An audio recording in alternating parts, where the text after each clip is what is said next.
সাবিনা খাতুনরা এবার কি করবেন? বেশ চাপের মধ্যে পড়েছেন তারা। প্রথমে 12 নারী ফুটবলারকে বাংলাদেশ ফুটবল ফেডারেশন বেতনের আওতায় আনে। এরপর 26 ফুটবলারকে বাংলাদেশ ফুটবল ফেডারেশন বেতন দেবে। কোচ পিটার বাটলার নতুনদের নিয়ে কাজ করছেন। ওদিকে সাবিনারা তাদের অবস্থানে অটল রয়েছেন।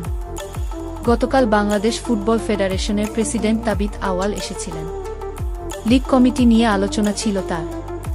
এর ফাঁকে দৌড়ের অনুষ্ঠানের সময় দিয়েছেন।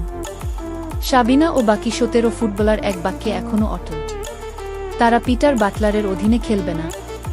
2 মাস হল বেতন না পেলেও বাটলার বেশ পেশাদার। তিনি অনুশীলন করিয়ে যাচ্ছেন। সাবিনা কাল প্রেসিডেন্টের সঙ্গে কথা বলেছেন।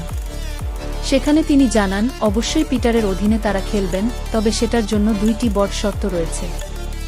আরও 2 বছর সাবিনা অধিনায়ক থাকতে চান, আর খেলতে চান 90 মিনিট। সকল প্রকার বিনোদন, সকল খবর আপডেট পেতে আমাদের ইউটিউব চ্যানেল এবং ফেসবুক পেজ বিশ্ব বাংলার তথ্য সাথেই থাকুন। ধন্যবাদ।